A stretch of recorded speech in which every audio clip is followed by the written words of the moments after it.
Boom. What's up, y'all? My name is Ian Edwards, and welcome to the Soccer Podcast. I want to thank our producer, Aaron Brungard, for getting this all together. And the podcast, we have one new guest who's been on the show before, but we'll get to that. We have three losers. That includes me, Neil, and Lee. All our teams lost this week. And then we got a guest whose team hasn't won in a long time and has just won 3 in a row. So he's the only winner on the podcast. The other loser, Martin, is unavailable. Fortunately for him, because we would have definitely trashed him. And but first, the sponsors on the volleyapparel.com. Let me see if I can do a share screen and go to our merch at On the Volley Apparel. Nothing's happening so far. Just going to click it one more time. Boom, there it goes. Right now, I'm on the BBC, but I will get to On the Valley. Just talking people to volleyapparel.com. We have our t-shirts there. We have the black one with the red mic / soccer ball. We have the black and yellow or orange. I should know what color that is, but just trust me, it's yellow or orange. And then we got the gray. So, go to onthevolleyapparel.com and check out all their other stuff there too.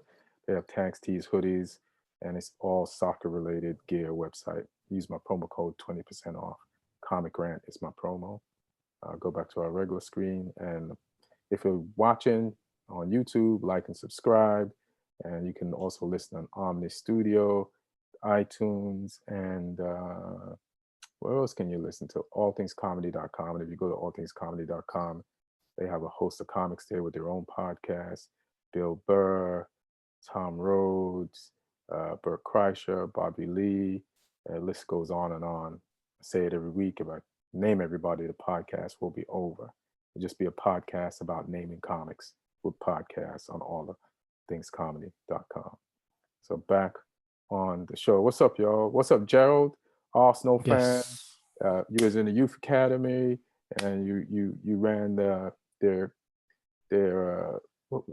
youth academy was it in Dubai or Saudi Yeah, in Arabia? Oman. In Oman. In Oman, yeah. And now you're back in the UK, and what are Back you in the doing now? UK. At the moment, I've been enjoying life, watching football. Boris Johnson gave the green light, and since he has, I've been going to every single game. But just been working on my coaching badges as of late. So yeah, and then just trying to learn as much as I can from the game. Visiting a few professional clubs while I'm here. And yeah, like I said, enjoying this time of freedom and going to football games. That's dope. You might run into Lee, because Lee's Yeah, like. So where are you at now, Gerald? I'm in On the London. I'm badge. based in I mean the London. badge. Oh, the badge. So I'm currently working on my UEFA B at the moment, And which is Lee, level 3. level 3, and Lee's what? I've just started my UEFA A. Okay.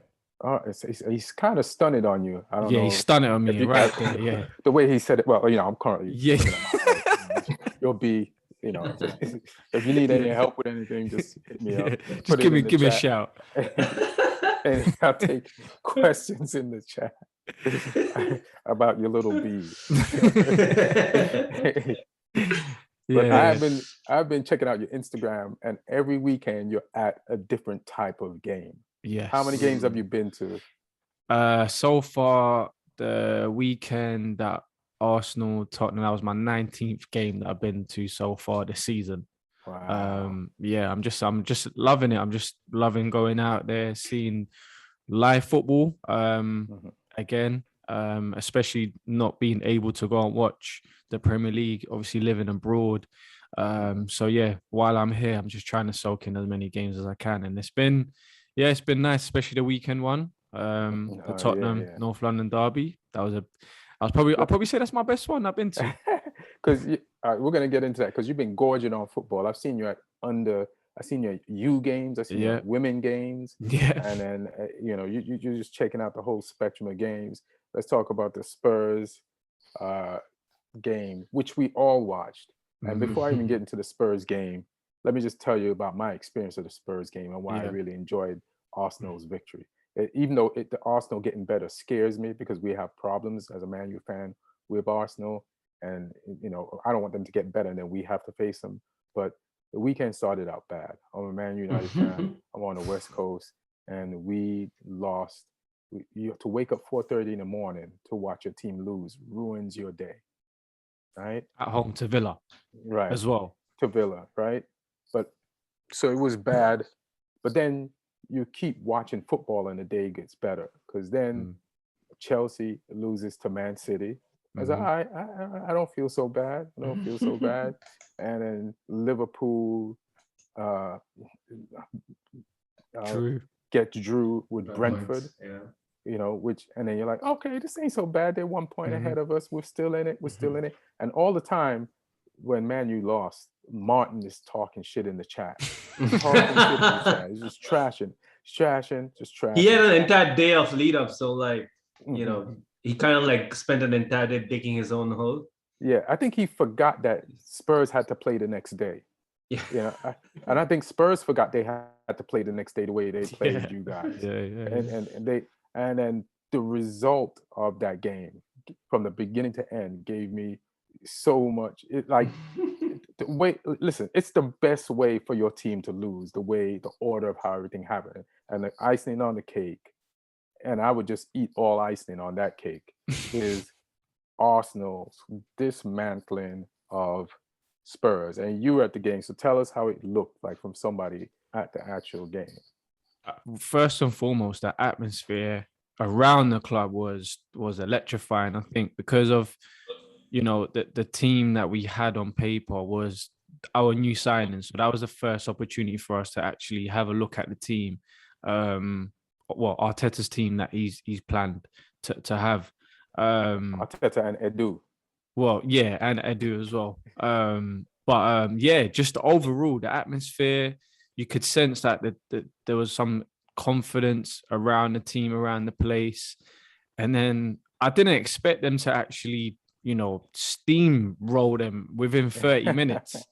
And it was like one after the other. I couldn't believe how open Tottenham were in the midfield. As a North London derby, there isn't much that you need to motivate your players. Every player understands what it means, to play in a North London derby. It just looked like some of the Tottenham players, they just wasn't on it. So I don't know whether we was too good on the day or Tottenham wasn't up to par, which they definitely wasn't. But yeah, it was amazing. It was amazing, especially like around the stadium. I had Thierry Henry right behind me, so it was like get out of here. It was just growing up watching Thierry Henry, just seeing him there, and then Aubameyang doing a celebration, same as Thierry Henry. When you were in the academy, was he there? Nah, he was gone. He was gone them times. But overall the whole thing was amazing. The only thing that I would say after the 60th minute, I'd say we kind of got complacent, and there was a little period of time where Tottenham could have had a few goals. They hit a crossbar. That was just when Harry Kane left central centre back. Centre back. When he stopped playing centre back and actually went to attacking midfielder. When it started. Yeah, we did. We kind of made it a little bit of a shaky end where they scored the goal. Ramsdale made an amazing save as well later on, and it could have gone completely left, but we got the job done. That was the main thing. 3 points, 3 games, 3 wins. I'm not getting ahead of myself because we got Brighton next, and that's one of our bogey teams. So yeah, I'm not getting too ahead of myself, and I've seen Brighton this season, and they look very, very good, man. Can I say something facetious? Please do. You're saying Brighton is one of your bogey teams, but based on how you started the season, they could be like Arsenal is one of our bogey teams. Like they got points. They're up there on the table. Yeah. That's true. They're up. They could have been top if they beat Crystal Palace the other day. But again, it shows their resilience on not giving up. They've got Graham Potter's got a really good system going on. Some really good players. They're a well balanced team. I've gone to watch them a few times this season as well. Oh yeah. And yeah, you could see, Graham Potter's doing a really, really good job. So again, going to Brighton, I don't think it'll be as easy as some people may think. But yeah, Well, let's wait and see, man. Yeah, Patrick Vieira found out that they're not easy to beat. Yeah. In the dying embers of the game. Yeah. Like somebody blew on the stomped out fire, and Mope got to that ball. Yeah, he's a serious player as well. Mope? Yeah. He's the player I like the least on Brighton. On Brighton, because a few things. Because I feel like he's played a lot and hasn't scored a lot, but he's young and he's growing and he's learning. So now he's learning. Then I didn't like the thing that happened with him and Guendouzi. I think he's got 3 this season, Mope. Yeah, he's got 4. He's been a bit more prolific this season than he was last season. No, he's growing. I think he has 4, to be honest. Yeah. He pops up in moments. That's the thing about him. He pops up in moments where he's least expected to score and he turns up. But I feel like him. He cheats a little bit, and I feel like last week he pulled down Vestergaard. Yeah. And Vestergaard tried to get his balance, and then the ball hit his hand, and there was a penalty called on him. And I was like, this guy cheats. But I think Brighton needs somebody like that. Yeah, they can be a little soft touch otherwise. Yeah. I mean, but I saw an interview with him on Monday night after the game, and that made me really like him. Thierry Henry and Carragher. Yeah, Thierry Henry, Carragher, and Mope, and I forgot the name of the other guy. He's the host, the presenter. Yeah, but he just had it's the first time this French player ever talked to Thierry Henry, like somebody who grew up, and it's just like, wow, all right, but yeah,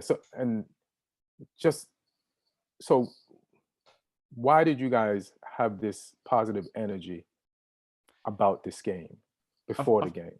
I think obviously the last previous results, the last 2 results that we had were positive. We was coming off 2 wins. Tottenham was coming off 2 losses. The players that Arteta signed were in the squad, so there was that good feel factor around the stadium, and I think that's what mainly galvanized the players. And like I said, as a North London derby, this was probably the best time we could ever play Tottenham, because they were in a place where they weren't the most confident. I think the likes of Harry Kane clearly doesn't want to be there. You could see there's just disjointment in the Tottenham squad. And you could sense that from the game that they played, the last 2 games that they had. So I think going into to this game, like I said, it's probably the best time for us to play against them, and it showed. It showed how much well we playing. And you know what? One more thing, Tomiyasu, yeah. Oh yeah. At the beginning, I said, who is this player? Why are we signing him? Like, what is going on here? We've signed Inamato before, and he didn't do anything. Yeah. Like, apart from sell shirts for us. But no, this guy, he's, for me, he's proven right now, 3 out of 3 games that he's played, he's been immense at the back for us. He's a bit shaky at times on the ball, but yeah, he's solid. What do you think about Ben White? I always believed in Gabriel from last season, but and to be honest, when Gabriel plays, you guys win. He's just been injured. So, how do you feel about this Ben White money? Yeah, well, when it comes to the fee, obviously Lee, you would know as well as an Englishman, the fees, that there's a premium for the English boys. So I think I don't know. There's higher taxes here. There must be something. Like, do you know what I mean? It must be something where these boys are getting, marked and that value. But you know what? Again, going to Brighton, speaking to the Brighton fans, they were over the moon that their player that they, or their defender that they see, that's not their best defender in their opinion, was sold for 50 million. They rate Lewis Dunk higher than Ben White, and they were over the moon. For me, it's hard to kind of judge the player based on the price, because they don't decide that, the clubs decide that. But yeah, That's I what feel everybody like blames judges them on. yeah, well, yeah, that's the thing about the game. But yeah, no, do you know what? With on a playing with a 3, I feel more comfortable Ben White playing, but playing with a 2, I don't think he can do that. So having the likes of Gabriel, Ben White, Tomiyasu there, that's basically our shape. When we do have the ball, we play with a back 3. When we don't have the ball, we'll go to a back 4 with Tierney tucking in and Tomiyasu going So you right switch back. back and forth. Yeah. So there's different formations. As soon as we get on the ball, we've got the 2 wing backs. So Tierney will push up. Saka will be like sort of a right wing back for us. And then, when we don't have the ball, Tierney will drop in and then we'll be a back 4, flat back 4. But yeah, I think going back to Ben White, time will tell. I think as a ball playing centre back, he's comfortable. As we saw in the first game against Ivan Toney, when it comes to a more of a physical game, he finds it very difficult, especially playing as a back 2. So it's crazy to say because you spent 50 million on the player and you expect him to deal with this, and you're a centre back. So the Ivan Toney game, not only it took him out for 2 games after. Yeah, the man was sick. Not only did he lose afterwards, the game, but you know what I mean? It wrecked him for 2 more games following. Like, what is this that we just buy? Tomiyasu, when they bought him, I didn't know what a Tomiyasu was, so I looked him up. Right, and there's and you can make videos about people and make them look good, but I did see videos of him like being very aggressive.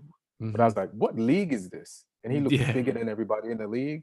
So I was like, I got to see if this works in the EPL. But he's playing the same way in the EPL that I saw him playing the video. The video that somebody made. He was playing in Serie A. He's being coached by Sinisa Mihailovic, who was one of the nastiest centre backs you'll ever come across. So he was getting schooled in Italy. So he's been under the radar, but I'm not surprised he's decent, and he has looked like really solid the first few games. Yeah. And Italians are known for the art of defending, so he would have picked up a few things in Italy in terms of defending. So no, do you know what? I'm actually looking forward to seeing how the team develops. It's a very young team. Do you trust the process? That's a very good question. Do I trust the process? I've seen it too many times, so I would say no. I don't trust the process. However, I like the fact that we're bringing young players through. With I don't know, we need a little bit more leadership. I would definitely say that. We've got a few experienced players, the likes of Aubameyang and Lacazette. I do feel like we need 1 or 2 other older heads, like the likes of David Luiz. I probably would have kept him, to be honest with you, just for the fact that he's got that experience and off the pitch, he can offer us a lot. Would he have started games? No, but just having him around the club, I would have just kept him there. But yeah, I think so far these last 3 games have showed that there is something for us to hope for. My only hope is 6th place this season. That the best that we can do, which is crazy because we've only playing once a week at the moment. But I just don't feel the players are ready as of yet. So I think we just need to work around our 2 starlets, Emil Smith-Rowe and Saka. We need to protect these boys at every cost. And Henry, Odegaard. Odegaard, definitely Odegaard as well. I think he's someone that has got star quality. I mean, he was a star sensation since the age of 15. So he's had his adversity. So he can definitely mix it up there as well when things aren't going right for him. You know what, Ramsdale, he kind of proved me wrong. I'm sure there's going to be mistakes. He did look good. Yeah. Do you know what surprised me? His distribution. I didn't expect that from him. I thought he wasn't going to be as comfortable, but he played all right. There's moments where I think he gave it to Xhaka, and Xhaka kind of done well to I think it was our second goal. And but apart from that, he looks confident. He looks more confident than Leno, I would say. Yeah, he played on 2 teams that were battered goalkeeper shelters, basically. Yeah. Not the ball. Yeah. Not another shot, please. So now Arsenal with that new defense in front of them, hopefully. Lee, what do you think of this game? I think obviously purely for the fact that it destroyed Martin. I was loving I was absolutely loving watching it. But I just couldn't believe it when I was watching it. Like I was like, oh, there's one, there's two, there's three. It was like a dream almost. Yeah. For anyone that dislikes Spurs or supports Arsenal, so which we all on this podcast fall into the category of either one or the other. But it was almost like an old school Arsenal with the way they were just cutting through and playing quick football. There were people wanting to get in the box, there were people wanting to get wide and put balls in on the floor for easy finishes. And yeah, it was fun to watch. I'm not gonna lie, it was. Xhaka was playing like he had the Switzerland shirt on. Yeah. Playing like he was back in the Euros. Like it was good to watch. I think it hints at some big problems at Spurs though. It's like I was posting in the group earlier that they've got the lowest or second lowest expected goals in the division, bar Norwich, and they've got the rock bottom lowest expected goals against, which means that the table's lying when they're 11th. They're actually doing a hell of a lot worse in terms of how they're playing. I think we spoke about some of their games earlier in the season, like the win against Watford, I think it was, where it was a Son free kick that went all the way in when it wasn't really a shot. The Wolves game, they won 1-0 when Wolves actually created a lot of chances. Lloris had to pull off some big saves. The City game, they played well tactically in that one to sort of soak up a lot of pressure, hit them on the counter. But again, they were lucky to ride out the 1-0. So I think those first 3 wins gave them a little bit of false hope, put them in a bit of false position, because I don't think Nuno is the right fit there. It's very Mourinho, don't you think? It's very Mourinho-ish. Yeah, well, he's a student of Mourinho, isn't he? He was an ex-player Portuguese. Of his. I think he's a little bit more adventurous than Mourinho, maybe, but still not. I mean, I wouldn't look at the way his teams play football and go like, that's a future Spurs manager, because Spurs fans, they sort of place aesthetics quite highly on their wish list. They want attractive attacking football, quick football, and they haven't had that for a while now. He also changes the game plan every game after he's won the first 3 and lost and picked the wrong plan each 3 times. Yeah, because Chelsea. He went at Chelsea, which was good, but then it fell apart in the second half. One sub changed that whole game, and then the way he came at you guys, Arsenal, was very attacking. Yeah, surprised. It was like nobody to hold the mid. He had the midfield against Chelsea, and then gave you the midfield. And then I think another game that he lost, he was like started it defensively, and then I think in the second half versus Palace. Arsenal. What'd you say, Neil? In the second half versus Arsenal, they changed things a little bit. They looked a little bit more conservative. Yeah, they had those 2 in the deep double pivot with the Skip playing next to Højbjerg.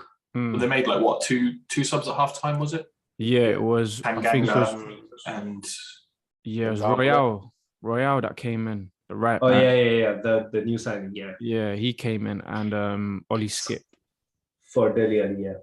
Yeah. Ali's I don't know. He's not I the feel same. like, go ahead, Neil.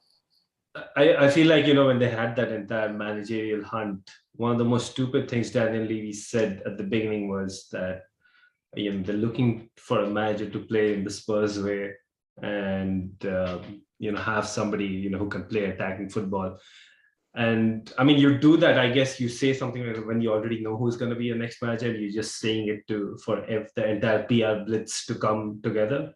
But like at that point, they were still, going through their phone directory, trying to find somebody who take their call. So to come out and like say something like that was, they were kind of like, setting themselves up for failure. And they landed with somebody who's absolutely not, his style of play low is budget not Conte. Yeah, like a 3-3 at the back, swing to Raul Jimenez head, and I feel like with Nuno right now, if you see every first half, he's trying to go at the opposition. That's not Nuno's style of play. He's probably trying to be a big team manager, which is what Tottenham Hotspur, at least on the face of it, is like one of the big 6. So he reverts back to type pretty quickly, when things are not going his way. But most of the time, that it's probably past it. It doesn't help that what's happening with Harry Kane right now is it's really unclear as to why he's playing the way he's playing. Like against Chelsea, he played on the wing, and now he's been playing deeper and deeper, which of course that's not Harry Kane doing it. That's what he's gonna be in the stands next game. Yeah, it's gonna be so. But like he's gonna be in the away end. Like you'd assume it's happening under instruction, right? Like, but then Nuno comes out and says that a couple of folks are not really following what I'm asking them. So who did you think he meant? I was going to ask you, Neil. Who did you think he meant? Well, I mean, the usual suspects are Harry Kane and Dele Alli, because Harry Kane we can see that's not where Harry Kane plays. How could it be Harry Kane, right? When he placed him the game before out of the 9 spot and on the wing, right? Mm-hmm. And then in this game, like when I went to look at when you go to use Google and you put in a Premier League schedule and you go to matches and then you click on a match and you see where he put him. Like, so his position, like Nuno's the one that's positioning Kane out of this based on when you see the lineup. So in this game, it was Son. Kane played the 9 in the middle, but that's a false 9. And I almost feel like it's Kane asking. Listen, if you're Nuno, Kane wants to leave. Isn't Kane asking to be put somewhere else? It's ironic that he's also playing the same position for England, and sometimes when he plays for England, we're like he's too far back. Isn't this a Harry Kane request? But I mean, like even for Harry Kane's own selfish reasons, it doesn't make any sense, because if he wants to, like, there's not a lot that he can do back there, and if he wants to have his move at least by the end of this season, he needs a few goals on his record. That could be the difference. But if he wants to get sold, he needs to not score. I find it tough to believe that somebody like Harry Kane would be that I don't think he's doing that. Tank it, but I don't think he's doing that. But have you seen the video of fans accusing Bruno Fernandes of missing the penalty on purpose to get Solskjaer fired? Oh yeah, but I mean, fans are gonna say that always. But fans. I'm just talking shit. Yeah. Yeah, it just, like, the bottom line is, like, anything that it's very difficult to figure out, like, what's Nuno's plan, what's the team's plan, and the team's plan is not Nuno's plan. That's clear. Yeah, and I think the first few wins, 1-0 wins, kind of like papered over some cracks. Right. And I mean, if you compare it with Arteta, he's having the reverse. He's having a resurgence of sorts, and his players that he has handpicked. Now with Spurs, they got their new signings too. It's not entirely clear if these new signings were handpicked by Nuno. Like with Arteta and Arsenal, it's very clear that these are the guys that Arteta stuck his neck out for. So whether it goes good or bad, you can always place the blame at the on the manager and make a decision based on the results. But I think at Spurs, with the way they kind of left things so late, whether Kane's gonna stay or not, and what version of Harry Kane is gonna stay, I think it's a club in. Like I was telling Martin the other day that this is, most people in the first few weeks where there was a consensus that this is the worst Arsenal team in the Premier League era, and now you guys are below that on the table. Hilarious. So and then I don't know if somebody made the point, but I'm trying to, maybe I took this somewhat, but last week during the Villa game, I was telling Martin you should have sold Kane, and then when you look at what Liverpool did, they sold their best player. They gave up trying to keep him and bought a team that won the Champions League with the money and the league, and they could possibly win the league again this season with that same team. But even Liverpool held on to, you're talking about Coutinho, right? Yeah, Coutinho. Yeah, but like even they held on to Coutinho for an extra 6 months. They didn't sell him the moment he wanted to leave. So I mean, you can do that. Certain clubs can do that. But how old was Coutinho when they? He was, I think, 26, 24. Yeah, he was in his prime. Like that, but obviously sold Suarez too. Suarez, yeah. Yeah. But Tottenham's done that before as well, where they sold Bell and they built a whole new team. That was, that was supposed to have won something. So, I think it was more so. I think it was more so they couldn't come to agreement in terms of the fee. Where they spent 100 million on Jack Grealish. Their thing was, well, this is an established player, a goal scorer, so we want more. But I don't think City wanted to pay more. So I think that was the whole, reason why the move didn't happen. I think here's the bottom line for me with Spurs. They care about making money more than winning. Bottom line, the stadium proves it. The stadium proves it, and the players that they've sold over the years that could have won them stuff proves it. Them holding on to Kane for more money proves it. Like your main priority, subconsciously or whether it's conscious, will always determine where you end up. So like if you look at Chelsea, it's all about winning. So what do we need to do to win? Buy the person in the positions that we need. When Liverpool stopped selling players after they sold Coutinho, they filled in the gaps with the best players.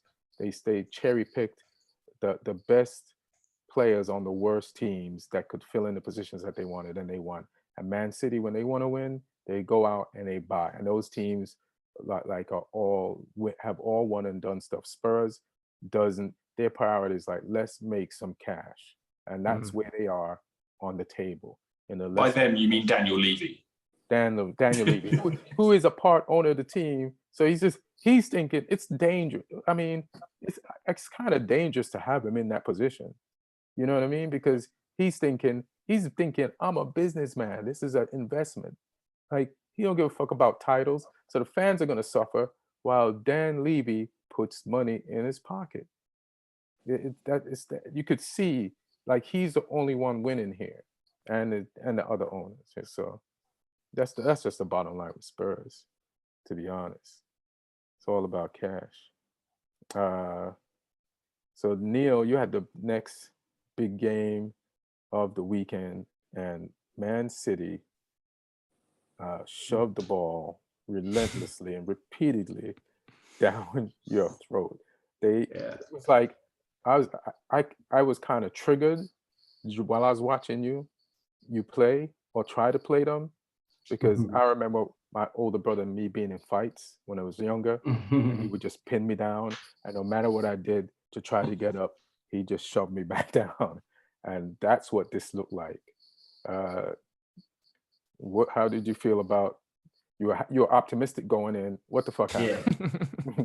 Well, I was optimistic because I thought we'd have a degree of control in the game, and which is what like Tuchel changed things up, right, for this game and continued what worked in the second half versus Tottenham. So this is the first time that three-man midfield of Jorginho, Kovacic, and Kante were starting together. It worked really well, even though like intuitively it looks like a defensive setup.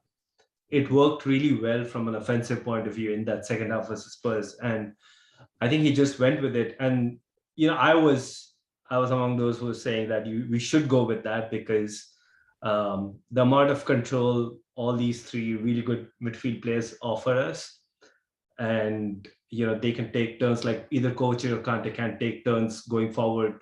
Both have been in good forward going form in the season so far, and then that can be a launching pad for Lukaku and Werner to use their pace up front. And we know at the back we are secure that there's absolutely nothing you can do to hurt us. So I think that was the plan. But the problem with such a plan is that it becomes so dependent on the form of somebody like Kante and Kovacic, especially Kante. And Kante had like one of the worst games I've seen him have. And so it didn't really shock me the way we are set up. Like, a lot of people are really shocked that Chelsea set up so defensively versus Man City, in what is billed as a top of the table clash. because I've seen that midfield not end up as a defensive formation. But the moment Kante started having flexible. Yeah, so a couple of things happened, right? Like one was that when you have that degree of control in those midfield areas, the kind of magic starts happening from the wings. And Reece James got an injury and had to be subbed off really early on. So that meant the attacking impetus that we were supposed to get from the wings wasn't because we don't play wingers anymore, and we didn't even play the two number 10s. We just played Lukaku and Werner up top. So then Reece is gone, and Alonso against a fast team like City is always a gamble. It can work, but it didn't work in the game like that. So I don't think you can account for some of these things that happen when you're setting out a team. So I didn't really have a problem with Tuchel starting the game the way he did, but what I really was surprised was that it was clear what was happening in that first half. Right. The fact that he didn't bring in the changes in the first half, which is kind of rare for managers. What changes could he have made? Because last week his change was on the bench. He brought in Conte, right? Right. And it's like, to me, I feel like your best team was already on the bench. I think he could have taken. Was already on the field, sorry. So it's like, you're going to change to Havertz, who we don't know. It's a gamble if he's going to play good or not. No, because the 3-5-2 was the gamble. You could have taken that the extra central midfielder, which in this case would have been N'Golo Kante, because he is having the worst game among the three.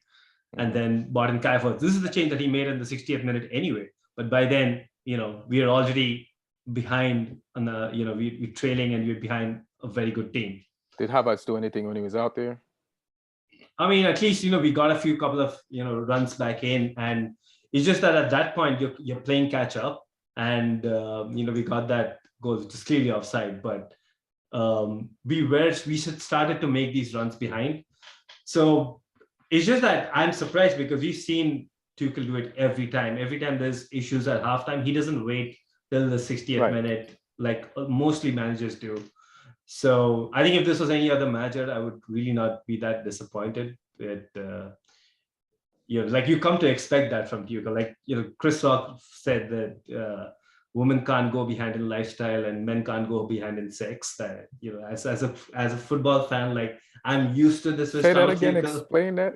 So he said that if you women can't go behind in lifestyle. So if a woman's man now has a car where he used to take the bus she before. Wants one. That's the standard for every she's man. She's not going to date a man that's on a bus. Yeah. Okay. And men can't go behind in sex, so if something's on the menu, it's on the menu forever.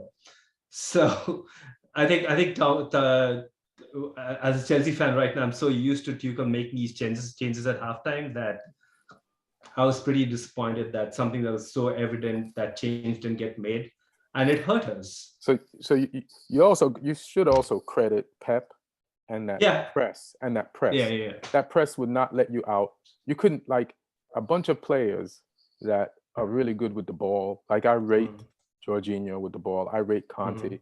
I know I kind of rate Kovacic with the ball, especially lately. Yeah. But the defenders couldn't get the ball out. The midfield couldn't get the ball out. They just, for some reason, they had that Chelsea back in fear. And then it starved Lukaku.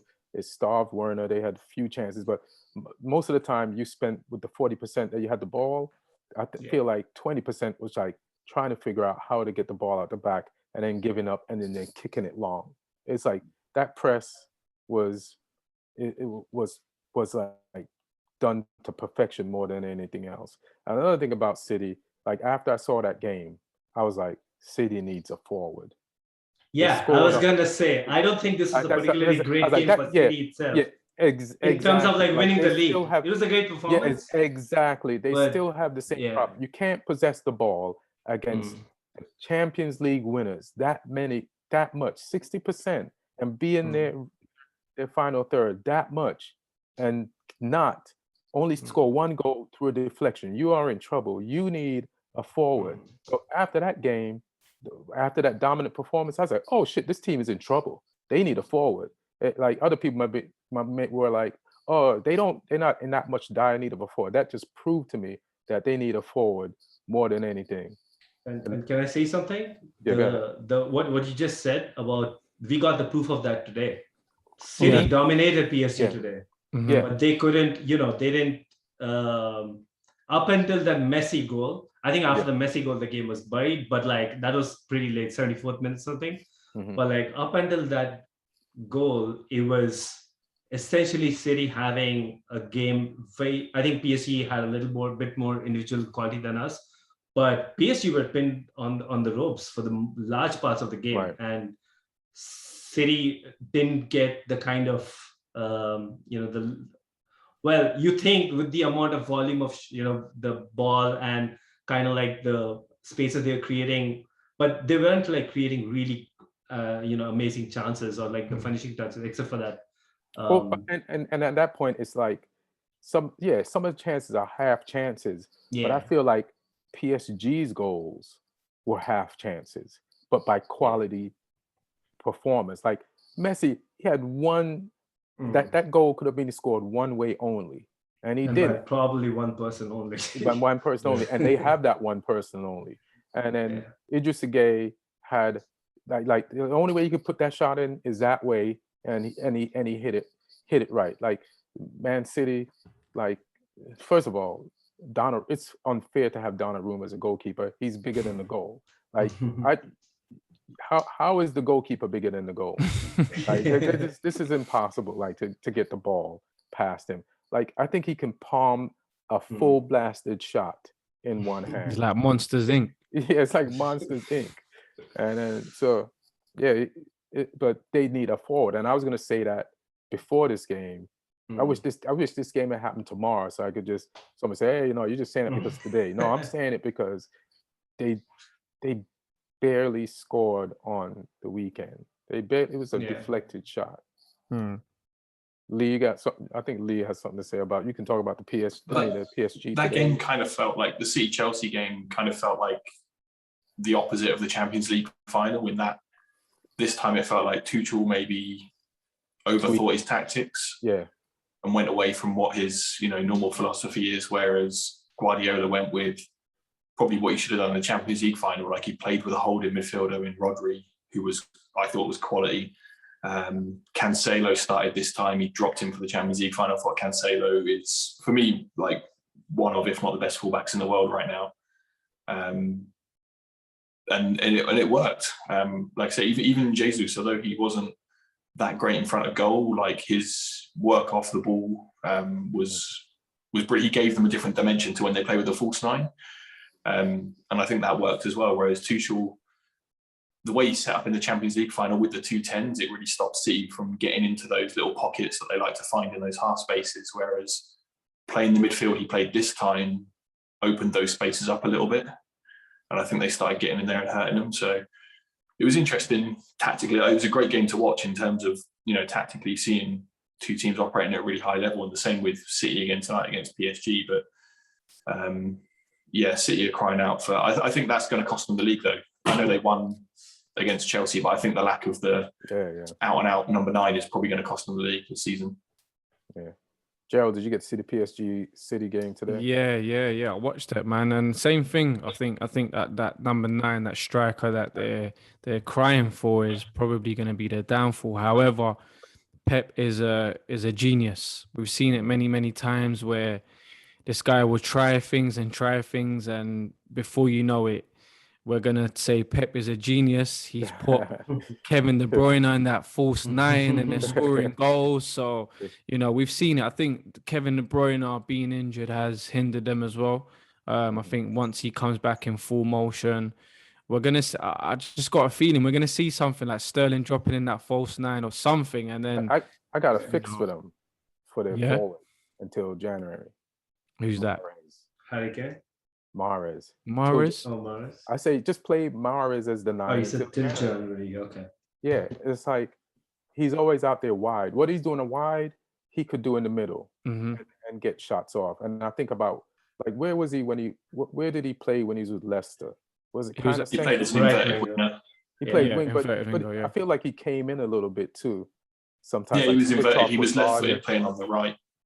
So it's like he's the most experienced like executioner that could be at the tip of a spear. I just throw him up there, and see what he can. I think he can do better than Jesus. I think he plays too much around on the outside. It's like step overs and blah blah blah blah. Sometimes he gets some good crosses and they've got some results. Yeah, but like put that trickery in the box. Yeah, I think Jesus has had a good start this season. To be honest with you, I think a lot of people are surprised that he could even play on the left. Those games that he played on the left, and he had a really good game. So I think, I never doubt Pep. I know this guy's gonna. He's always thinking. I know this guy doesn't sleep. I know he's always trying to think of new tactics, and I think this is the difference between the top managers. So, say for instance, like Tuchel, he's not afraid to try things. He's beaten Man City 3 times in a row now. I think Pep would have known what he's coming with, so he probably just thought, let me try something different, and see how that works. It didn't work this time, but I think this is the difference between the top managers and average managers, that they're not afraid to try things. So I don't doubt Pep. I think he's gonna come up with something that no one's probably thought about. How did y'all feel about Messi scoring his first goal today for PSG? Yeah, that was Messi stuff, man. That was incredible. Cold to do it against Pep, score his first goal. I know, right? Against his old mentor. Yeah, the guy that started it all for him.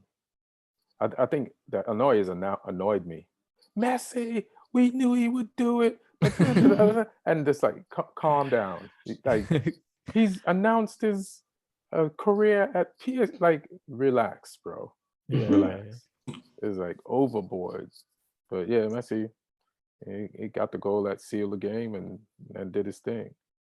I personally think Pep wanted him at City, to be honest with you, before the Jack deal. I feel like he didn't, man. It's just weird. Like, how did he not go there then? Like, it was. I would think it's such an easy deal to make. It's not an easy deal, but I think the whole, because there was an element of Pep which he seemed upset, like, and during the media and things like that. So I don't know. I just feel like he wanted to bring Messi to City somehow, and it just didn't happen. I think that's why with the whole Ronaldo move, going to City, I don't think that was Pep that wanted him. I think that was more so Man City saying that they want to try and sign him. It was a bit of a strange one because the atmosphere is not the same. Yeah, you need a forward, and there's a free Messi hanging around, and you don't go for him, and you got all this money. That's what I mean. So I think there was something about it which I'm not too sure. And I mean, Messi could have been Grealish and Kane together, like both in one. Yeah, both in one. And it's a free transfer, so you don't even have to pay instead of paying 220 million or whatever. Maybe that was the problem. It's like, so he's free. Nah, we don't want him. We need to buy some shit. We need to buy him. We like to spend money. How are we going to launder this money if we don't spend some money up front? How are we going to doctor these books? Is there anything else in Champions League you guys want to talk about before we go back to the Premier League? Real Madrid. I shot the sheriff. They won it against the big mighty Madrid. That winner as well was some hit. Like, I mean, the sort of thing that a player like that would dream of, like scoring the winner at Bernabeu, the goal like that was unreal. They had the game of their lives today, that team. Yeah. And they're from Moldova. Yeah. I don't even know where they're from. They're from Moldova, yeah? Yeah, I found out. Okay. I found out after the game. Sheriff. Apparently, it's a very, like the story of the club. It's not a typical Moldovan club. It's essentially a money laundering operation where a couple of guys like who took... Yeah, they were formed in like 97 or something. Oh, yeah? Years old. They're 24 years old. Two KGB officers. I think the current version of this was 97, but like a historical club around this name kind of existed forever, but like some people... So basically that club right now, the entire Moldovan league is the only one that has its own pitch, has a hotel that can host its own players. They have like a swimming pool and like everything else is essentially a schoolyard ground, like every other ground they play at. So Neil, that's what I was telling you, right? So Neil was like, this, this is, this is bad for Real Madrid. But I was like, Real Madrid during the week had to play last week. They had to play a midweek. They had to play last week, the weekend before, a midweek game in La Liga. Then they had to play Villereal on the weekend, which is a tough team. And then they have to play Sheriff. Sheriff, based on what you just said, whoever they played on the weekend doesn't even have a field. They're probably way better funded, way better rested, and they. No, they're not way better funded though. There's still levels to this. Like I mean, compared to who they had to play. Yeah. But like it wasn't like. I'm just saying the competition leading into this game didn't wear them down as much as Real Madrid's competition. But there's still zero circumstances under which a team from Moldova should be winning at the Bernabeu. Hey, man. Zero circumstances. But not really. You're run by two KGB officers, right? And your family's being threatened with torture, and you're like, I'm playing for my mom. You know what I'm saying? Real Madrid should be able to play a game that morning and still play a second game later and beat them. It shouldn't happen. With their youth team. Yeah. You guys are harsh. Yeah. I want to stay in La Liga. Or their veterans team, for that matter. Roberto Carlos on the pitch. Exactly. Well, they did play a member of their veterans team. They played Fat Hazard. He's a member of Chelsea's veterans team. He's a current member of Real Madrid's team. Hazard plays every Real Madrid game like it's his testimonial. Like, get it moving out there, Hazard. Now he's gonna be. He is a hazard at the moment. He is. But yeah, he's not 100%. But he's getting there. But I didn't watch the game. I didn't watch Golazo. I saw the highlights. So I might have to check it out. But like Real Madrid tied this weekend against Villarreal. But then what I did watch this week in La Liga was Barcelona, and the game started out perfect for a substitution of Ansu Fati later in the game, early game.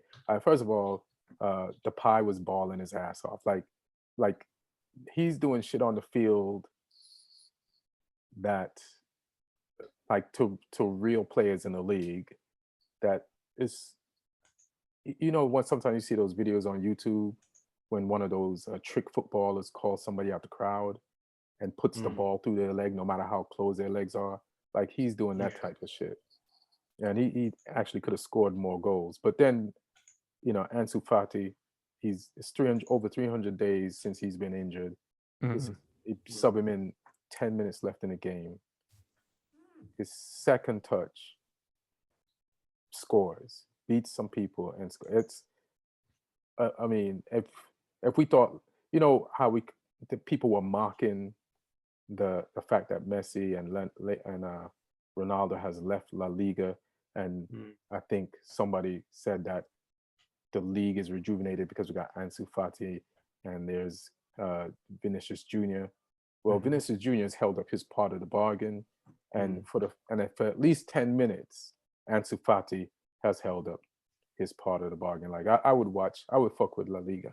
Number 10 on his back as well. Yeah, with number 10 on his back. It was nice seeing him celebrate with his family after he scored and stuff as well. It's big for him to be back. But I saw at the weekend as well that it was, or it was last week, it was a year since Pedri made his debut for the first team. And that's scary to think, like, a year that he's made his debut. He's only been senior pro for a year, and he's played like the Euros, and he went and played the under-21s. Under-21s, yeah. Like, this incredible. Serious player. And then they got Gavi, Denier, and then the defender that scored the equalizer last week. I can't say his name right now. It's like is Koeman, are people being fair to Koeman? Like, most people want him out.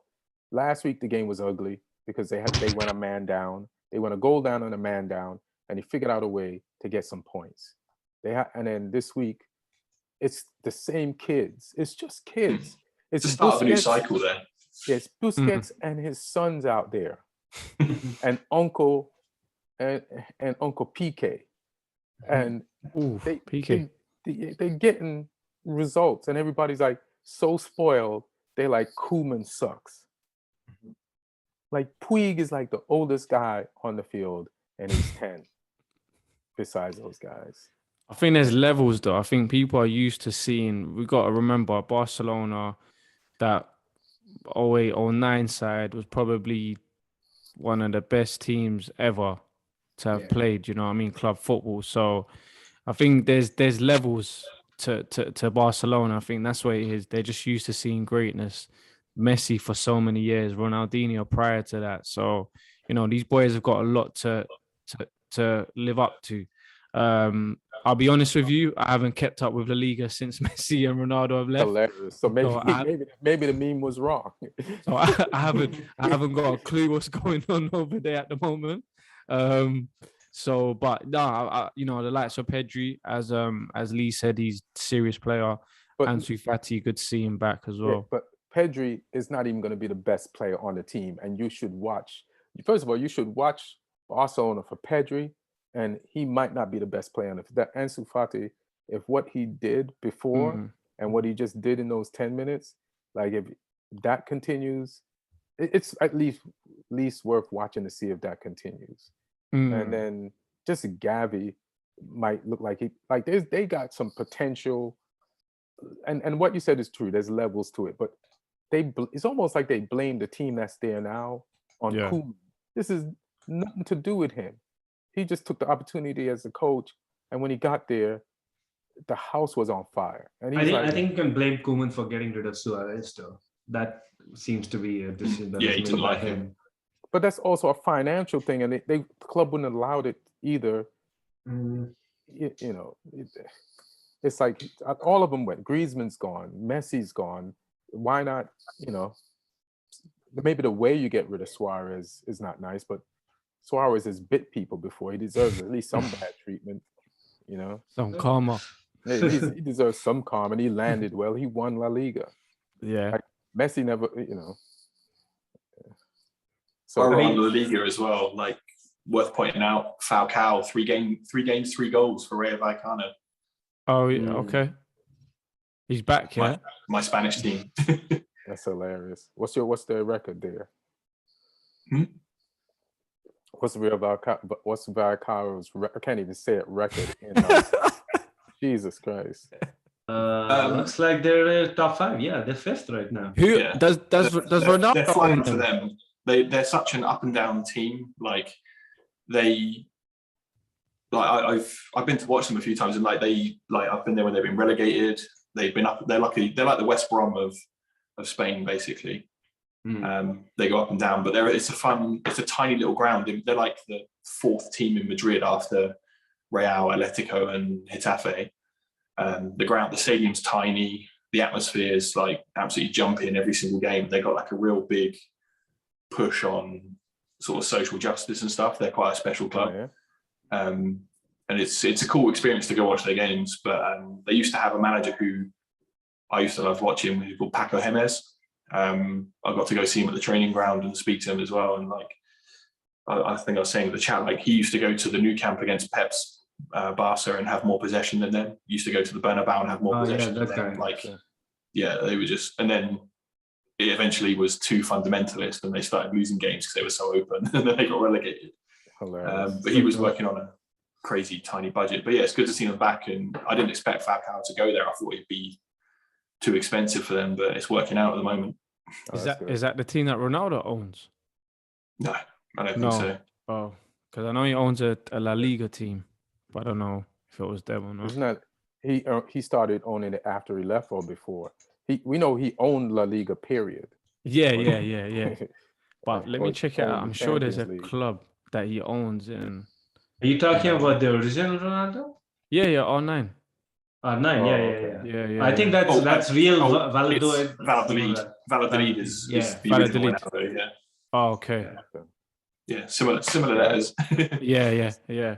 I think they got. Are they still La Liga or did they go down? I don't think they're in the La Liga. They were the other season. I think they went back down. They're another yo-yo club. Yeah, yo-yo club. There's a few of them. So I'm just going to go back to the Premier League, go back to the embarrassment of the three of us. Lee, what the fuck happened, man? You get points against Man City, and then you make Raul Jimenez's day. Yeah, we ruined all our good work from last week. Yeah, you did. I mean, Wolves are smart the way they played against us, because like we played better without the ball. Hasenhüttl wants to press, he wants to be aggressive, and you know we turn over big teams. Like we played well against you guys at St Mary's. We played well against City. We'll probably end up playing well against Chelsea at Stamford Bridge this week. But Wolves gave us the ball and said, like, you have the ball. You're not going to hurt us if we struggle to break teams down in those situations where teams just sit off against us. Right. We're a team that's built to press and counter press and attack quickly. And if teams just let us have the ball and then they don't keep the ball when they got it, then it's hard for us to do that. We still created chances, but they weren't good chances. They were all half chances around the box rather than getting quality, combinations into the box or crosses. So, I mean, I think Ralph needs a plan against teams that do that because it's not working. But he also needs players that could. It's not his how frustrated are you with a Genepro? Like, I'm not a Southampton fan, but that dude frustrates me. Well, it's like I was saying, I mentioned before, we play the 4-2-2-2, which means we don't play with a number 10. We don't play with any attacking midfielders. We've got two wingers who come and play in central areas at times. We've got two centre midfielders and two centre forwards. And when you're building against a team that are sitting off and denying space, we haven't got anyone operating in those areas between the lines, and it just makes it hard really, because the two forwards will be high, and it's just it's not enough we haven't got a number 10, so we're not really breaking teams down when they do that to us. We're better against, like I said, the teams who have the ball against us. I get that, but so I watch it. He stands out because of his hair, right? And he just makes mistakes. Like, it's almost like there's an easy play he could make. He's like, let me try this fancy play, so this will make the highlights. Like, I feel like that's what he does. That's what I see. We're making bad decisions with the ball. Yeah. Like I say, most of our goals this season have come from pressing mistakes. Like we pressed Bruno against you guys and got in and scored. When Armstrong scored against Everton, it's because Che Adams nicked the ball off Keane at the back. Like a lot of our goals have come from pressing and forcing mistakes rather than actually breaking teams down, which we don't do if they give us the ball and sit off. Have you checked on Bednarek since the weekend to see if he's all right? Because Jimenez left him in terrible condition. Jimenez was breaking ankles on that run through. He was leaving bodies. Like Bednarek looked like he slid off a motorcycle when Jimenez was done with him. Like, and that was and then he did it again to the shops as well. But I'm happy for him though. I'm happy that Jimenez after 10 months scored a goal like that. That's just like all the everything that he's about, that goal was about. Yeah. Like height, strength, force, the Messi move and the power and the accuracy, like everything is. He didn't look himself at the start of the season, so no. Unfortunately he decided to find his old self this weekend. But against you guys. Yeah. But no, it's bad for us. We need a win. 4 draws and 2 losses from 6 games it's okay, but we need to get some proper points on the board, otherwise we're going to find ourselves in that battle, I think. Is Ward-Prowse supposed to be your 10? No, he's a box to box. He's number 8, isn't it? Yeah. Right. Yeah, he's 8, but I was just wondering if Hasenhüttl is cheating him as that, or expecting him to kind of do that, because as a playmaker he's the only one you got in the middle, kind of. Yeah, he doesn't play because we play Romeo's the ball winner and Ward-Prowse is a ball winner to an extent. Ward-Prowse is the one that will shuttle back and forth up to the box, but we like I say, we don't have that proper creative number 10 to unlock teams, and Ralph doesn't play in that manner, so he needs a plan for when we do come up against that, because it's caught us out. a few times last season as well. Like smart teams will know just to give us the ball. All right. Who you got next week? Chelsea. Chelsea. What do you think of your chances? You've been good with the big teams. I mean, we've played well there numerous times in the past. We've got results there before. But I mean, I'd be stupid to say we're going to go there and get anything because why not? They're in a slump. I think we're going to feel the wrath this weekend. I think Lukaku's going to beat people up. Big Lukaku. Yeah. Who does Chelsea have tomorrow in Champions League? Juventus. What if they lose against Juventus? Jesus, or drop? Well, we'll get an even bigger wrath. Yeah. Well, it looks like Juventus missing 2 players, Dybala and Morata. But we're missing Conte's out with COVID. Oh shit. Oh yeah. And that which probably kind of explains how shit he was over the weekend. I mean, if the COVID result came up on a Monday, and I don't really know, maybe he took 2 teams down, Chelsea and Man City. Liverpool probably be happy with that. I don't know, so what happens now if he's got COVID? Because he's been around the players. Yeah, I don't really know, because there are reports that he's among the ones that haven't been, they aren't vaccinated. So I don't know if that changes anything. Because he's not vaccinated? No, he's not vaccinated. I mean, that seems to be that, because today in the press conference, Thomas Tuchel was asked about, what's his view on should players, should there be a vaccine mandate? And he kind of said, I'm vaccinated, but, players are free to do what they want to do. And Jorginho was asked about the same thing, and he kind of like refused to answer the question. So it seems like Conte is one of those who, got COVID, without having been vaccinated. So well, he's vaccinated now. Got antibodies. Yeah, I'm just reading it right now. Yeah. Yeah, I think what happens usually when somebody gets COVID is that they just increase the frequency of the test throughout the squad. Right. Yeah. But whoever tests positive, if everyone else tests negative, then they're good, aren't they? Really? Yeah. So yeah, before they just used to like, if you spoke to like, because during the Euros, when Billy Gilmore said hi to those Chelsea players, they were immediately taken away from the English team and started scoring and winning. So thank you, Billy Gilmore, for that. So Conte is out, Pulisic is out, Mason Mount is out, Reece James is out. So Conte, I'm not really. What's that? Jorginho, there's like some rumors that Jorginho might be out too. I like it. So what do you think of your chances tomorrow? I think we should go win, because I actually one positive, the only positive thing that came out of last weekend's game. I mean, our defense, I think, played really well, but we already know that about our defense. There's nothing new to learn there. But Ruben Loftus-Cheek having 2 pretty good performances against Villa in midweek in the Carabao Cup and weekend versus Man City. I think that's really promising, because we don't have that profile of player in those 2 spots. Like if you look at Kante, Kovacic, and Jorginho, okay, Kante has got a lot of stamina around him, but like none of them are really physical. And Loftus-Cheek kind of like can provide that mixture of physicality with technique, and offer better linking up to the forward players. So does he play what Kai Havertz played, that position, or where no, he plays in the deeper. So he's that's new, right? So he's right from the youth teams up, he's always been a box-to-box player. And in senior football, he was one of those guys who kind of fell through the cracks, where neither did he go out on loan much.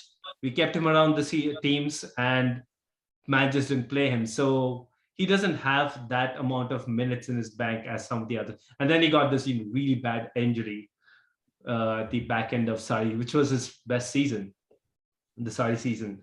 So now he's kind of like making a comeback. I think in the way we play right now, that's the only place where we can afford him some game time. And the good thing is he has to play with his, facing the goal instead of trying to like receive the ball. He's good when he's given space to like drive at players. Right. So I think it can actually be a very positive thing for the squad if he can stay fit and provide that.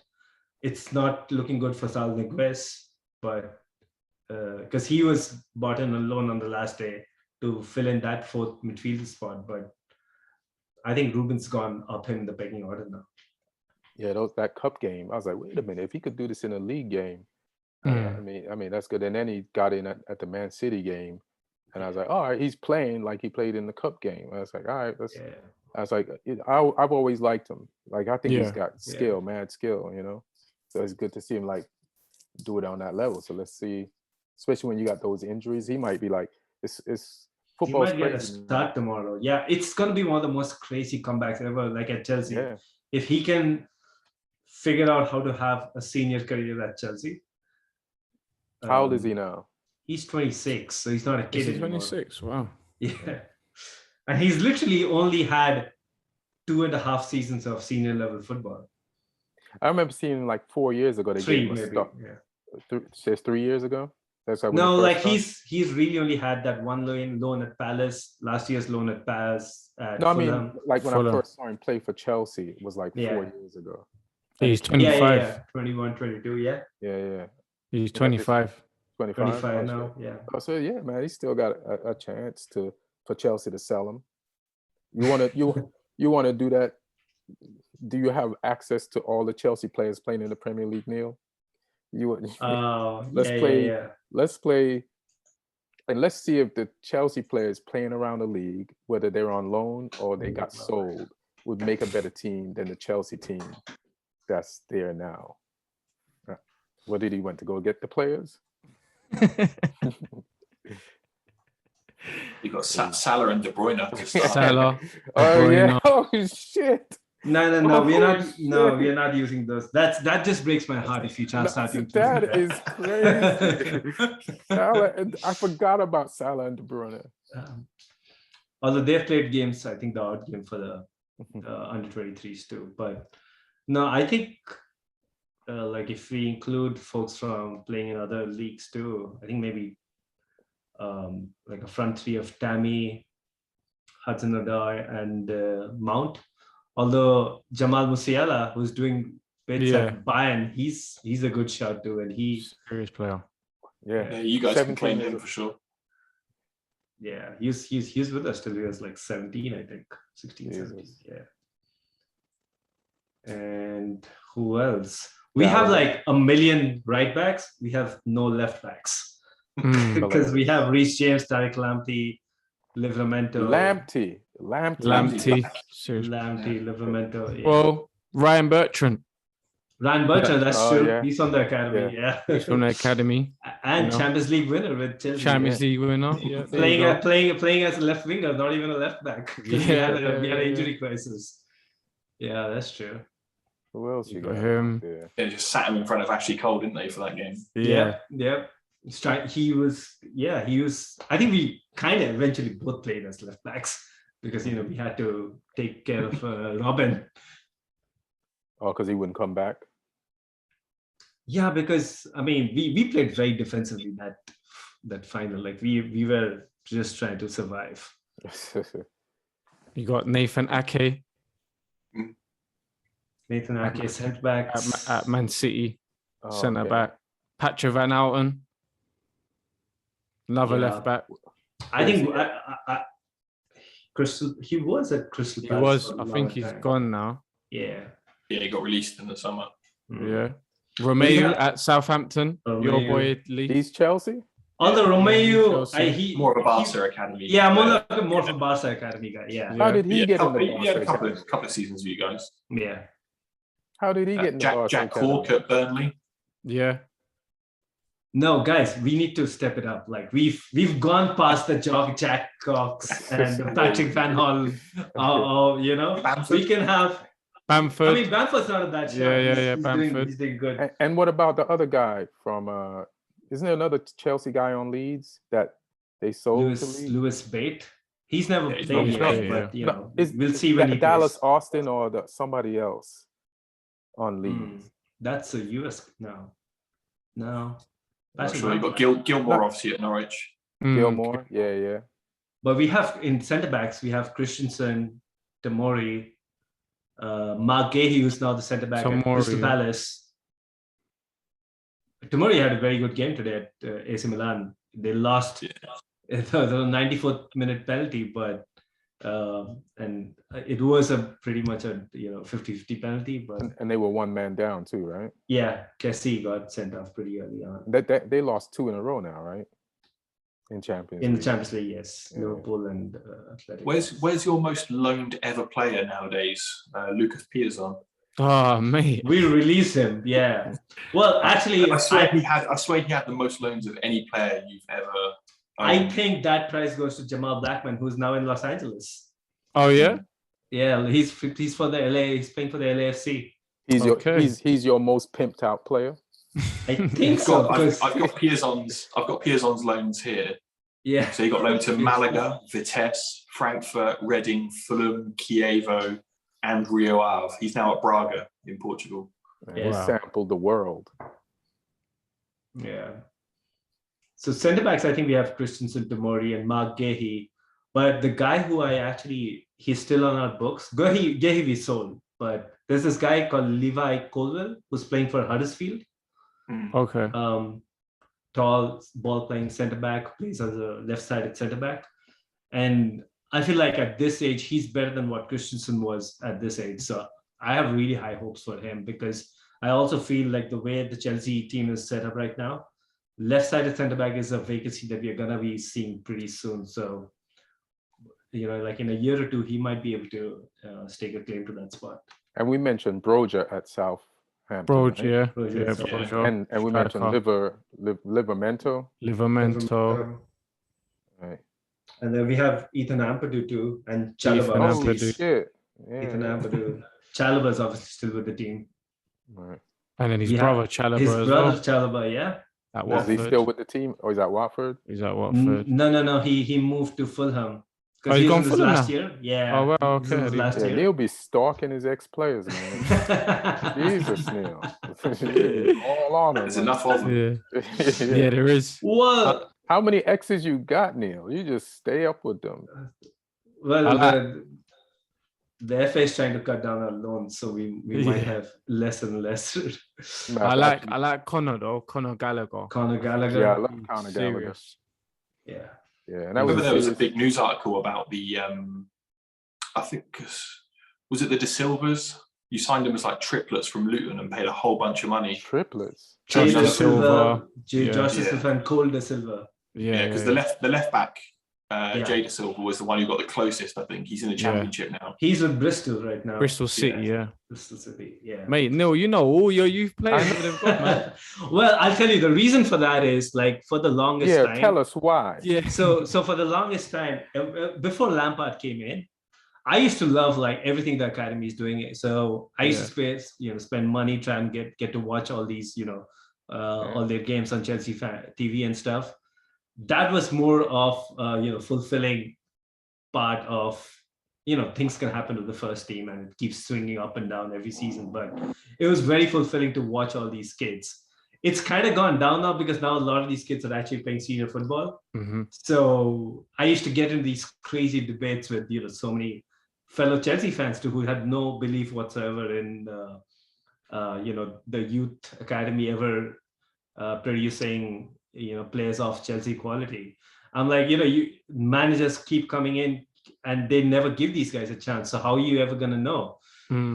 So I mean, it's kind of nice now that you don't really have to say a lot because these guys are doing their thing in the Premier League, or like folks like Musiala, Tomori. Like I think the overall health of the folks these guys are producing is the quality is pretty high. So the Chelsea Academy might help England win like a international tournament at some point.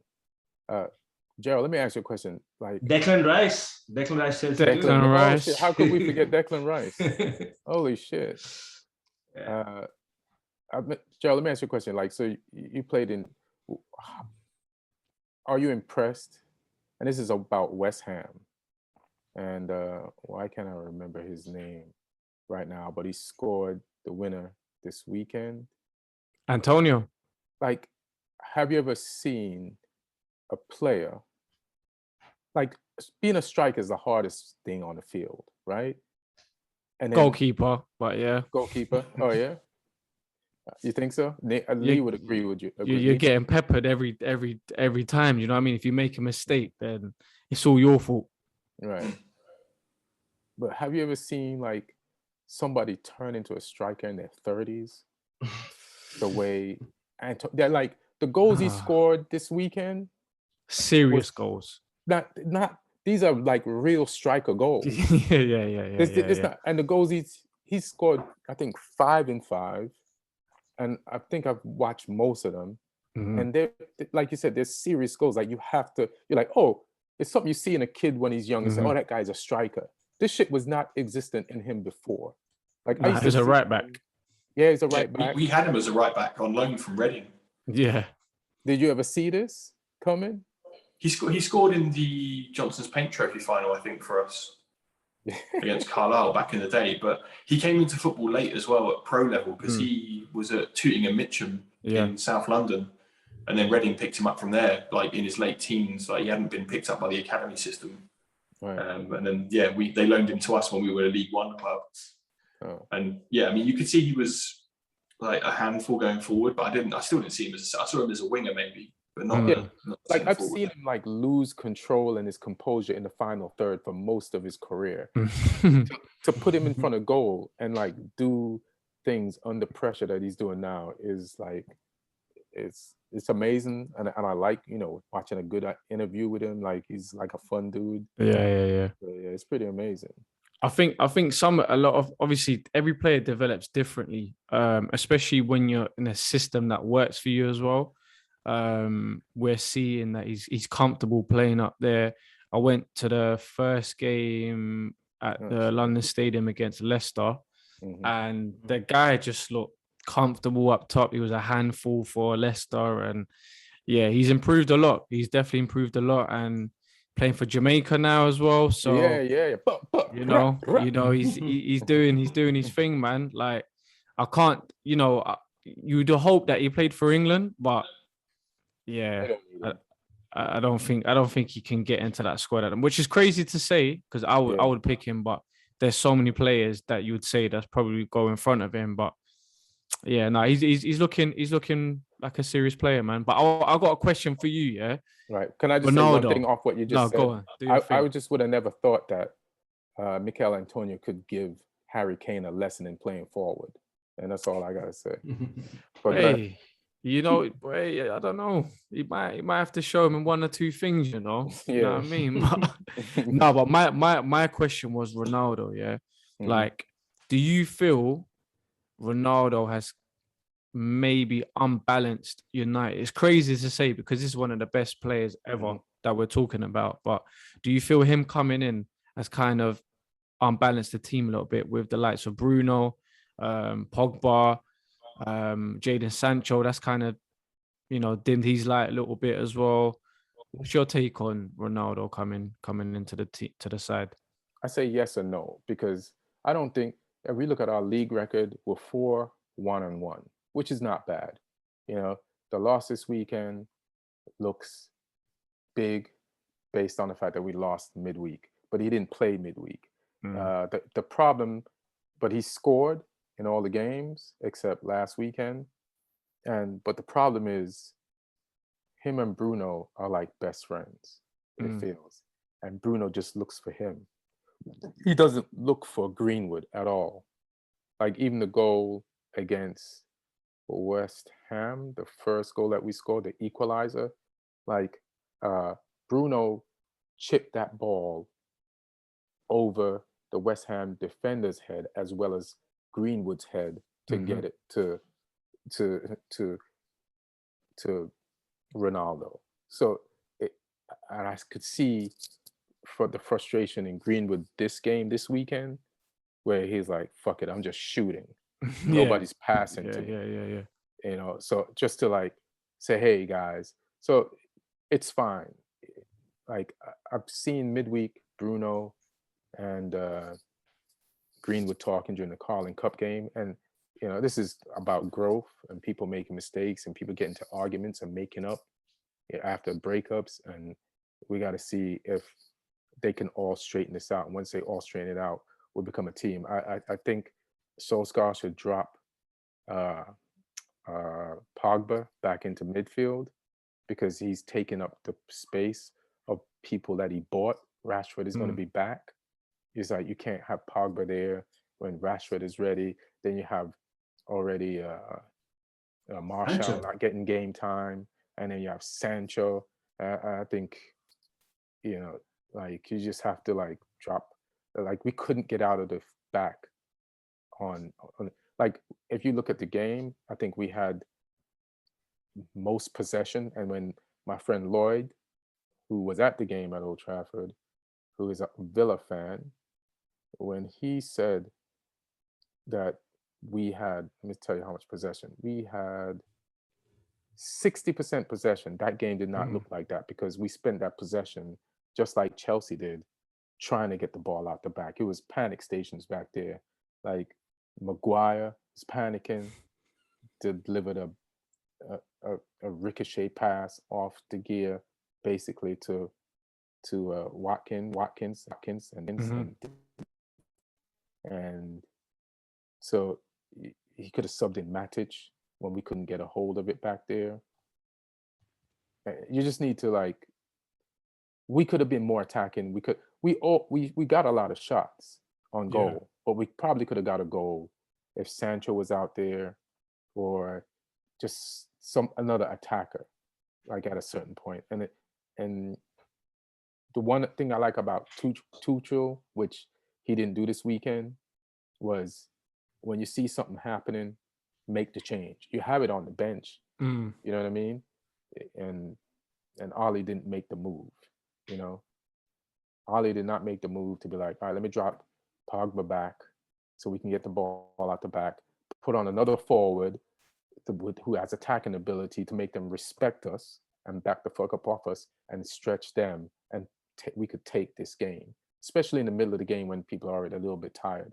We just let them keep on pressuring us, and they got the goal in the last minute, in the 88th minute, and we paid.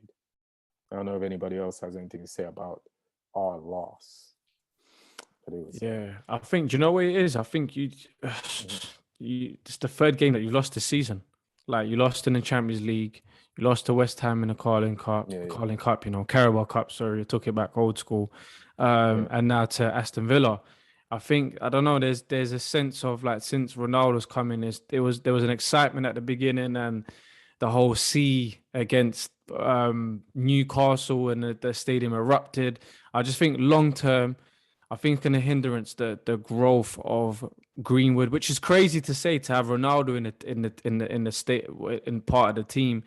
I'm sure there's a lot of players that's going to learn off him, but I mean, overall, you could see that Greenwood was scoring goals for you guys at the beginning. You know, since Ronaldo's come in, everything's just funneling through Ronaldo, which is rightly so. He's one of the best players, but I don't know. I think he's got a lot of power in that dressing room at the moment, maybe even more than Ollie. It's possible. You know, like Martin was trying to be facetious in the chat, and he's like, listen, I said this years ago, like, hey, listen, if you fire Ollie, like saying Ollie out is like, it doesn't mean anything to me. I always thank Ollie for what he did to the club. 100%. But if you fire Ollie, all you're going to do is hire a better coach, one with more experience, one who Ronaldo will listen to, one that's going to make us a better team. And Ollie did the groundwork for that coach. Like, I want Man United to be the type of team that, like, Chelsea just, like, sets the team up, and then they could hire 3 coaches in a row that'll win something with that team. Like, we're almost there. We're a Decore or a Basuma away from that. Like, I saw Decore play this weekend, and I'm like, how the fuck did we miss that? Yeah. Like, Decore is a monster. Damari Gray, shout out again for $2 million. He had an assist this weekend for Everton. You know, it's like he scores or assists. He is the bargain on the block. Like, Townsend was free. So what? It's free. Townsend was free. Townsend was free. Yeah. Townsend was free. It's like, and I figured out the problem with Everton, just period. Like, The problem with Everton is this: like Liverpool, to build their team, they cherry pick the best players from bad teams. Everton, they buy failed players from good teams, and that's their spine. And you could just go through, like, some of those players have left, but a lot of them are still there. And then they also sell their best players, like they sell Lukaku or anybody that has any type of. So Everton is just like Spurs. They're gonna be who they are. Like any coach is gonna have problems there. Like I'm just it's a long season, and as the season unfolds, what Everton is gonna unfold too. But Benitez is getting a lot out of them though, considering Calvert-Lewin and Richarlison are both injured as well. True. Yeah. True. And like Decore is doing things this season that he wasn't doing under Ancelotti. Then they'll just sell him. Somebody will buy him. That's why. That's the thing. Whenever they do get a deal, and the person is good, I don't think. But that's what Leicester's done pretty. They've kind of like perfected that model. You buy cheap, get a few good years out of somebody, and then sell them on a high. But we used to do that. That was our thing. Arsenal. But that's a bad thing. Like for it's Arsenal, that's a bad. You shouldn't be doing that. Yeah, but that was the market. That was Wenger's thing. That was his, pluck players like Vieira. Even though Henry was a young prospect, he wasn't proven. Like Anelka. He failed at Juve. Anelka, we got him for 500k, and we sold him for 20-something million. But I think that's what Arteta, how we look at Solskjaer, and I think he's trying to model what Ferguson did, like use a lot of youth and like strengthen the team in the different positions and use the academy. Like Arteta approach, which everybody was laughing at, it's what's happening right now. Your team is really young, and you have some, like when Wenger got there, was it Ray Parlour was there? Tony Adams, and Dixon, Winterburn, and then he added like all those young people, the Bergkamps and all those, and you had, Ian Wright you got to Ian Wright and Bergkamp was there before. I think that was Rioch signed Bergkamp, didn't he? Yeah, Rioch signed Bergkamp, and before that was Graham that signed Ian Wright. So he was there, but the likes of Henry came in, and Anelka was young. Overmars was young, so we had Vieira was a young prospect. So I think that's it. I think we need a balance, right? Yeah, the thing is, the unfortunate thing for Arteta in trying to duplicate it is the Ray Parlours and the Tony Adams is what Arsenal didn't have when he got there. Like these tough ass guys that could fight. Like imagine Arteta comes there and it's just Xhaka. Yeah. Compared to what Wenger had when he got there. Yeah. And then you could build out from there. So it's going to take a longer process, but it might work. Like Partey, when he's not injured or walking up the field in the middle of a derby.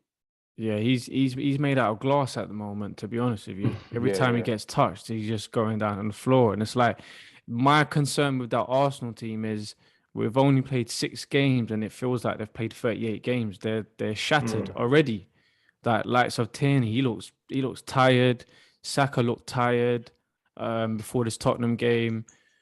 Xhaka was injured. Well, in that Tottenham, it looks like he's injured. It looks like he might be out for a couple of weeks now. Who? Xhaka? Xhaka, yeah. It looks like he might be out for a couple of weeks. Yeah, he had to go off. Okay. That's my concern with this Arsenal team. You got what's his name? Lokonga, and I love him. But I think this is why you should trust the process. This is why. What number did you finish last season? I gave up. I don't even remember anymore. I think I'm not. Yeah, no. Do you know what? I gave up. I think we finished like 8th. You finished 8th, and this is smart. This is a genius move by Arteta because you finish 8th, and you don't have to play midweek. He knew that he wanted his young team to get rest all week. You don't play till the weekend again. You're shattered so then every weekend you can just give it all and just sit in your sun chairs and recuperate. Just take the ice baths and the cryo chambers and you'll be good for the weekend. Who's playing tomorrow? Let's just go through before we get out. You guys are playing the Yellow Submarines, and you know all about them. Yeah, that's gonna be tough.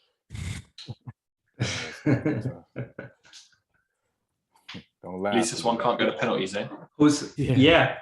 Well, I was gonna ask, did you guys see what Emi Martinez, which I think is like one of the best, it's gonna go down as one of the most iconic moments in Premier League football. What he did to Bruno, just as he's about to take the kick, he's like, hey, man, Ronaldo. I didn't bring that up on purpose. You know I didn't bring it up. No, there's a reason why I want to bring it up, not because of the fact that it happened in one game, but what he did was like, kind of explicitly saying, Ronaldo, you should take it. Like if I am facing Manchester United and United gets a penalty and my keeper or my defenders don't do that, I'm going to be angry now, because like this guy has given you a perfect template of how to get into Bruno's head. Like if he's taking penalty, or even if it's the other way around, flip it. Like you have a cheat code now and you should at least try and use it.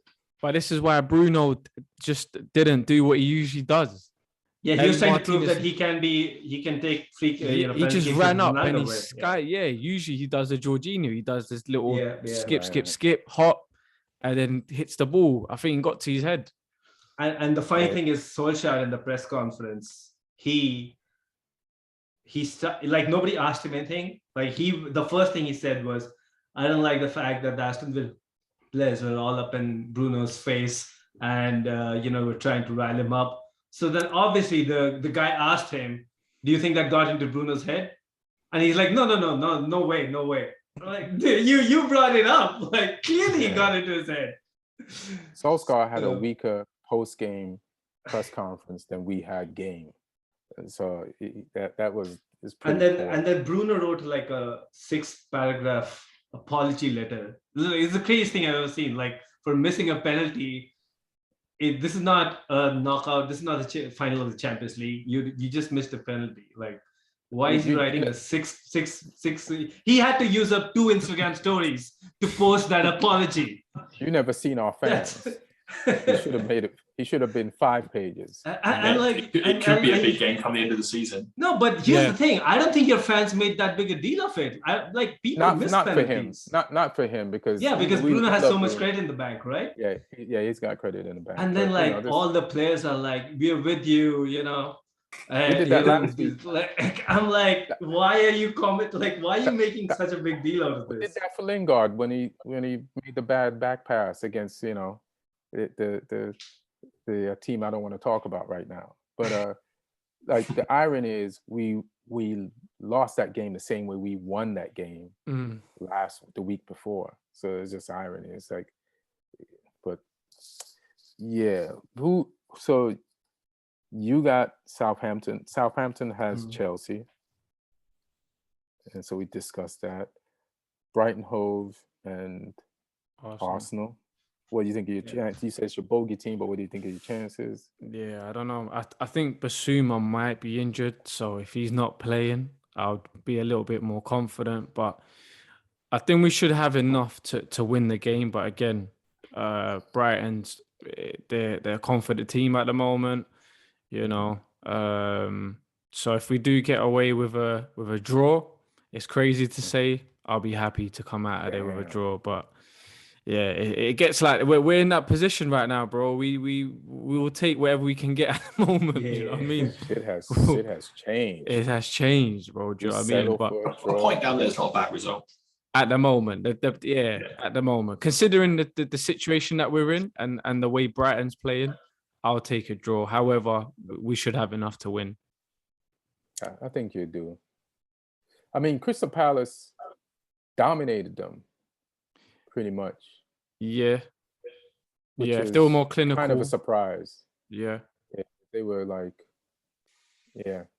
So it can be done. I mean, you guys had all week to rest. They had all week to rest. You can get at them.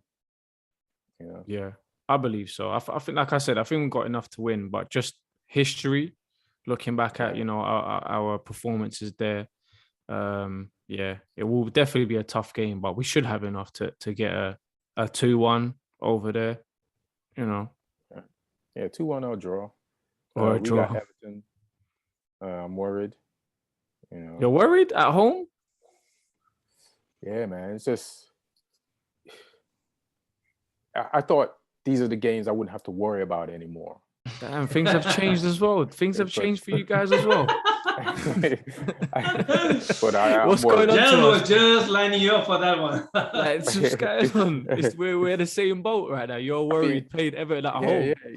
Yeah. I mean, listen, we, Arsenal and Man United have had a history of not worrying. This is the time of worrying. What's his name? Our storied coaches left. It's worrying time.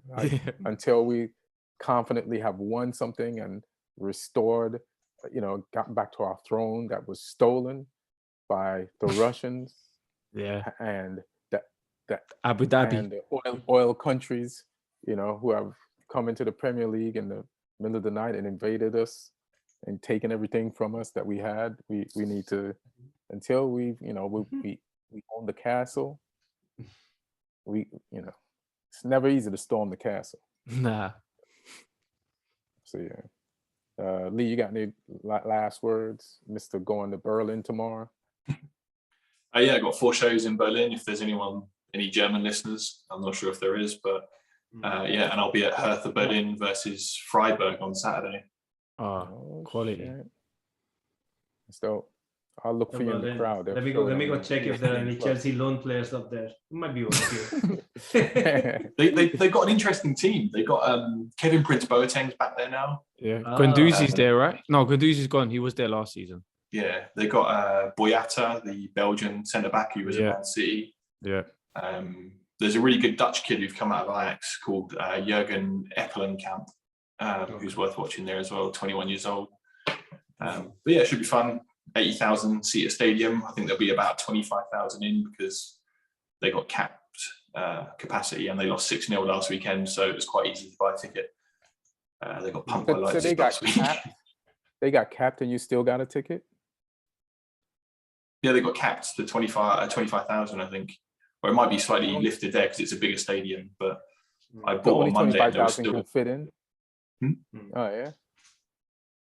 I thought maybe the fact that there's less tickets available, it would be harder to get tickets, but you said it was easy. Yeah, because they lost 6-0 last weekend. Oh. Leipzig took them to town last weekend, so it wasn't too hard. All right. And Neil, you got anything coming up? Southampton, Juve, should be fun.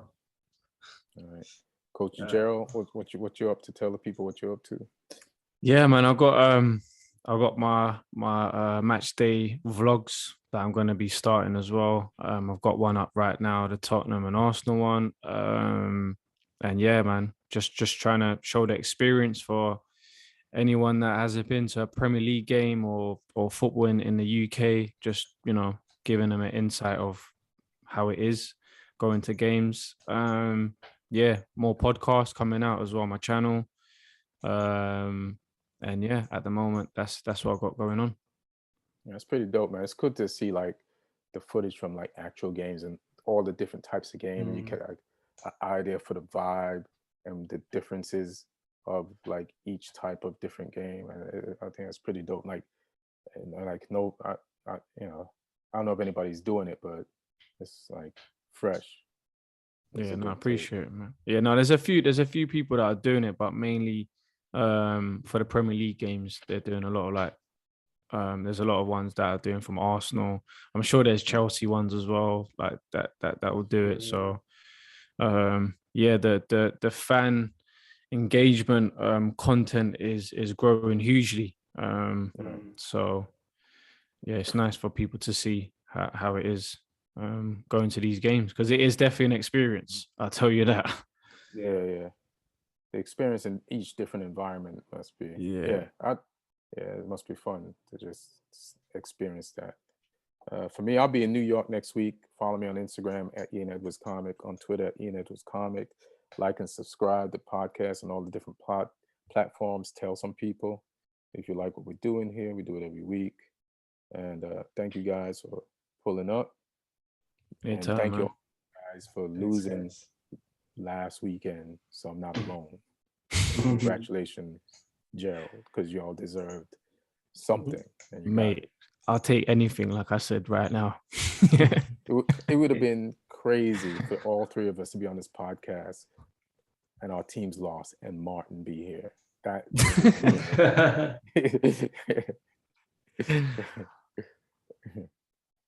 yeah, thank you all for listening. Love each other, be good to each other, and we'll see y'all next week.